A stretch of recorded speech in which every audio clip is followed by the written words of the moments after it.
I'd like to announce that I am a candidate for president.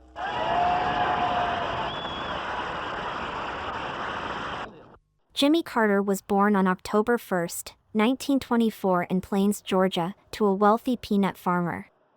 He became U.S. president and remained a prominent figure in American politics, known for his commitment to human rights, diplomacy, and environmental issues. He attended the United States Naval Academy at Annapolis, graduating in 1946. After serving in the U.S. Navy, Carter returned to Georgia to manage his family's peanut farm. Enlightening his political career, he started his political practices in the Georgia State Senate, where he served from 1963 to 1967. He was then elected governor of Georgia in 1970. As governor, he pushed for progressive reforms, including improving the state's educational system and civil rights policies. In 1976, he won the election, defeating incumbent Gerald Ford and became Democrat president, positioning himself as a reformer after the Watergate scandal.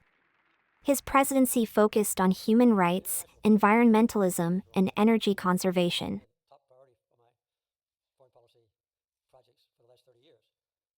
Diving into the Jimmy's key achievements, his Camp David Accords, 1978, Panama Canal Treaty, 1977, environmental advocacy are worth mentioning. With Camp David Accords, he was successful in laying the foundation for peace between Egypt and Israel. Carter negotiated a treaty to hand over control of the Panama Canal to Panama, a decision that was controversial but is viewed as an important step in U.S.-Latin America relations. Numerous environmental protection policies, including the creation of national parks and conservation areas, and promoted alternative energy sources, were some among his worthy contributions. With every bright side, dark shadow lingers too. Carter's presidency faced significant challenges, including the Iran hostage crisis, 1979 to 1981, where 52 American diplomats and citizens were taken hostage by Iranian militants, which severely damaged his approval ratings. The Soviet invasion of Afghanistan, 1979, which led to Carter's decision to boycott the 1980 Moscow Olympics and his support for the Afghan resistance. Now let's see what he was doing in his post-presidency period. After leaving office in 1981, Carter remained active in humanitarian efforts. He founded the Carter Center in 1982, focusing on issues such as disease eradication, conflict resolution, and advancing human rights.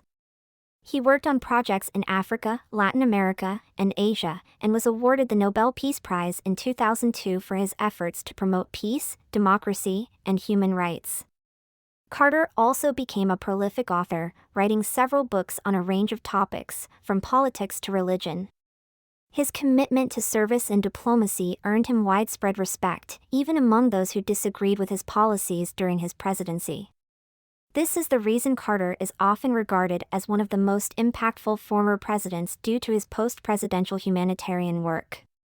His focus on peace, human rights, and public service has solidified his legacy as a leader who prioritized the well-being of others over political gain.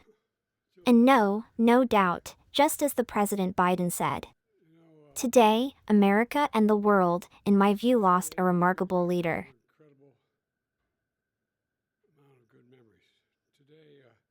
America and the world, in my view, lost a remarkable leader. He was a statesman and humanitarian. And Jill and I lost a dear friend.